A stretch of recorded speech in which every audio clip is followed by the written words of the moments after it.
This is Fantasy Football Today from CBSSports.com. Probably a little bit more difficult than we expected for Denver, but they do get the win 17-9 over Kansas City. Back here on Fantasy Football Today postgame, and we are going to break down every game. We're going to start there at Arrowhead. Knowshon Moreno owned in 9% of leagues, got 20 carries. He also had 4 catches.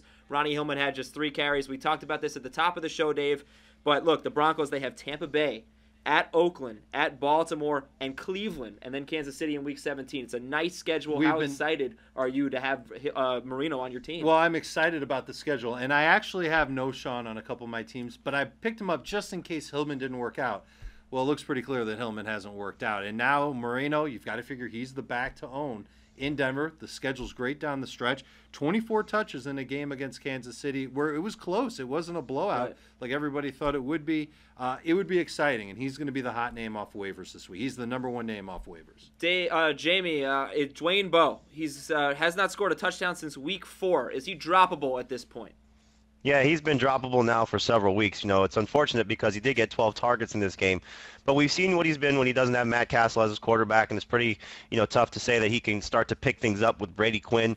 It's just real tough right now. It's pretty clear he's kind of checked out, looking toward free agency and trying to get out of Kansas City, probably looking toward his future. So I think if you own Dwayne Bowe at this point, you're really taking up a roster space. You could have picked up a guy like Cecil Shorts or Denario Alexander or some of these other guys coming into this week. T.Y. Hilton might be somebody you can still target at this point. I don't think you want to carry Dwayne Bowe because the Kansas City Chiefs are going nowhere fast, and if there's anyone that's going to carry this team, it's Jamal Charles. That's the only guy I think fantasy owners can count on right now. Yeah, he got a nice workload today. And finally, you guys, is there any concern about Eric Decker? Last 3 games, 2 catches for 15 yards, 2 catches for 23 yards and a touchdown, and today 4 catches for 64 yards. Yeah, no double-digit games in those last 3, and you'd expect him to keep it up the way that Peyton Manning's been putting the ball in the air. Demaryius Thomas is the #1 guy. That much is obvious, but Decker the last 3 weeks kind of taking a step back. Now, I like the 8 targets. That's as many as Demaryius got.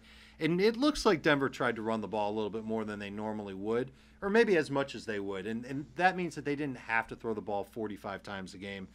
Listen, I think Decker's still fine as a #2 receiver, a flex if you got him. But if you're a little nervous about starting him, I get that because he hasn't been performing. But the matchups are so good down the stretch. And here comes Tampa Bay next week to Denver. How can you get away from Eric Decker at this point? You can't. 24-19, Jacksonville over Tennessee. And we look at that running back situation, Jamie, and Rashad Jennings back in the picture with the injury to Jalen Parmalee. Jennings is only owned in 51% of leagues. Would you be making any effort to get him back on your roster? I think at best, if you're trying to rank the running backs off the waiver wire this week, it's got to be Knowshon Moreno first, Michael Bush second, and then maybe Rashad Jennings third, depending on what happens on Sunday and Monday night, because Bryce Brown may still be available to some owners. You can go out and pick him up. It's unfortunate that Parmalee had the injury because I think if you see he averaged over 5 yards a carry, probably would have been there at the goal line to score the touchdown that Jennings scored.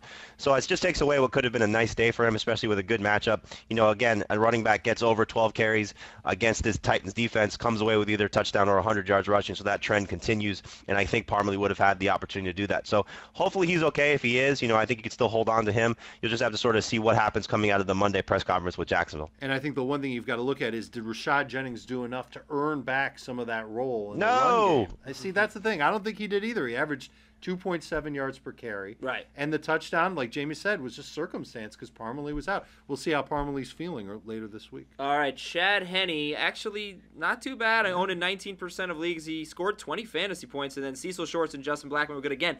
They are at Buffalo. All right, so you're going to have the 2 wide receivers, but what about the quarterback, Jamie? Do you have any interest in Chad Henne at this point?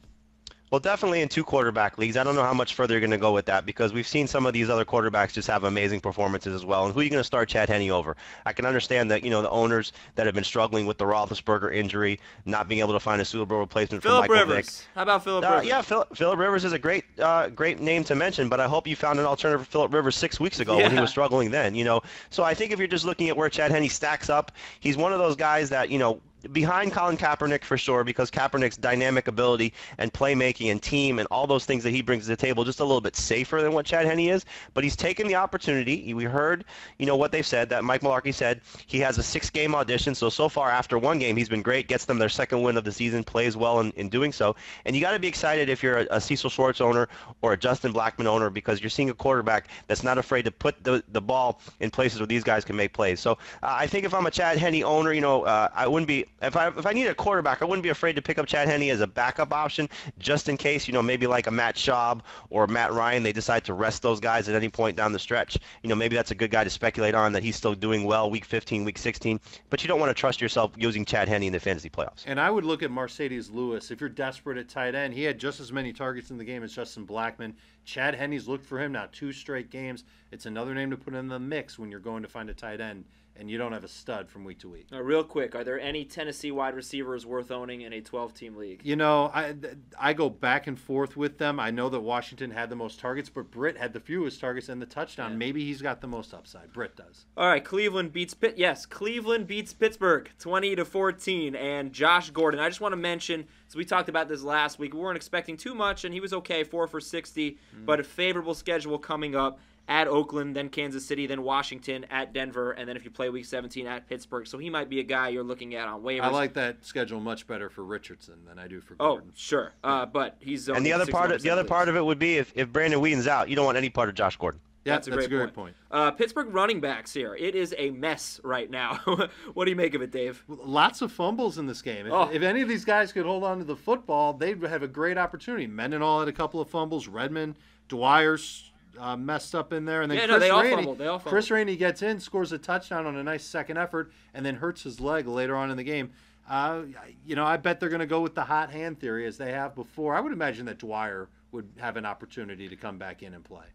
Who's the hot hand? Yeah, I know. I don't think it's Mendenhall, that's fumbled. for sure. Every one of them fumbled. Rainey was the only one who had the touchdown, 5 for 17 and a touchdown hit. At this point, are you thinking that Knowshon Moreno is a better option than any of the Steelers I think guys? you have to look at it that way because Knowshon looks like he's the unquestioned starter for the Broncos and a guy who's going to step up and get a lot of work, whereas Dwyer, we might say he's the hot hand. Adam, that might only mean he gets 13 or 14 carries from week to week because there's still going to be other running backs in the mix. We'll talk about Mike Wallace as we get more information about Ben Roethlisberger for next week. They need him It was bad for Wallace. One catch, 9 yards. The Colts over the Bills. 20-13 the score there. C.J. Spiller, Fred Jackson. Let's look at that backfield breakdown.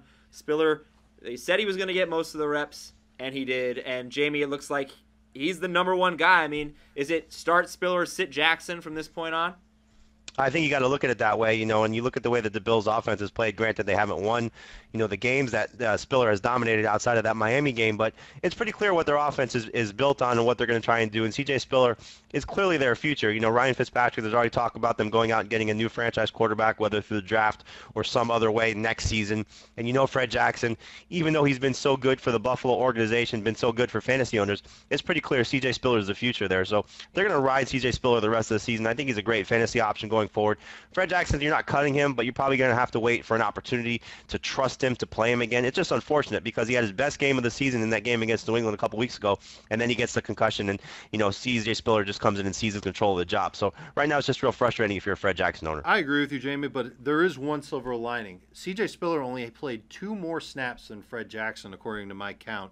And Jackson worked at the goal line and in the 2-minute drill, which is it's nonsense to me. I would imagine that's when you'd want Spiller in there. Certainly the 2-minute drill. Yeah. And, Jackson doesn't look horrible out there, but it's a totally slower off. It's like Turner and Jacquizz Rodgers in Atlanta. You've got Spiller in there. He's electric. He's fast. Everybody knows this. And Fred Jackson just doesn't deliver that same kind of punch. Would have been nice to see Spiller He's get more almost catches, droppable too. At this point. You're right well, about what Jackson. about Donald Brown? Is Donald Brown droppable? He's owning 67% of leagues. Is Vick Ballard droppable? Break down this Colts backfield. Yeah, I'd be happy to do it for you. Ballard had more snaps at 36-25 and more carries, but only by 3 carries in the game. We saw Donald Brown killing the clock for Indianapolis late in the game. I don't think Brown's anything special. I'd get rid of him already. I had already gotten rid of him in a couple of leagues. And then Ballard doesn't really do a whole heck of a lot either. And we've been saying this all along. It's Andrew Luck's team. Yeah. And they're going to go as far as Andrew Luck takes them, not as far as Vick Ballard takes them. Ballard didn't have any type of consistency when he ran with the football. I think he's eventually going to be relegated back to being a short yardage goal line guy, but that might not come till 2013. Okay, they each had 4 fantasy points today. And finally, Jamie, T.Y. Hilton, 3 passes caught, 33 yards, and he got in the end zone for the 3rd time in 2 games. Would you rather pick up Pierre Garçon or T.Y. Hilton? Oh, that's not even close. Pierre Garçon's a dynamic playmaker. T.Y. Hilton's got a long way to go and still has a crowded field to share the ball with. You know, I think if we saw Donnie Avery sit out a game, T.Y. Hilton's numbers would have been through the roof. He's not a bad guy to have on your roster and certainly somebody that can help you in 3 receiver leagues. But Pierre Garçon, we saw in the 2 games that he's been healthy, week 1 and this week on Thanksgiving, he puts up big plays, big stats, and, you know, has a quarterback that's going to rely on him. He's essentially Reggie Wayne, you know, so I think Pierre Garçon's got a ton more upside. You know, T.Y. Hilton's a very nice player, but I think if you're comparing the two, I'd much rather have Pierre Garçon. They have a lot in common. Hilton has good speed after the catch, and that's the one thing that the Colts love about him, but I'm with Jamie. Garçon is a no-brainer. But Hilton's not bad either. I can't only ask tough questions. I have to give you guys some layups here, right? No. Okay, fine. They'll get tougher. I'll tell you what was interesting. What was interesting is that Donnie Avery had 8 targets in that game, and Hilton had 3. You know, it's nice to see if the targets were flipped a little bit, what T.Y. Hilton could do with the additional 5 targets. Jamie, don't you think we've seen that long enough from Donnie Avery where the targets have been there for him, and he just doesn't produce with it? Oh, of course. Yeah. That's why we were hoping for Donnie Avery to sit out this week, because we still like to see the chance of what T.Y. Hilton could do. Go back again. In the last 4 weeks, 2 of those games, we've seen Donnie Avery miss time with injuries in the course of those games, and that's when T.Y. Hilton stepped up with big performances. All right, when we come back, we'll break down more games. This is Fantasy Football Today post-game on CBSSports.com. This is CBS Sports, home of Super Bowl 47.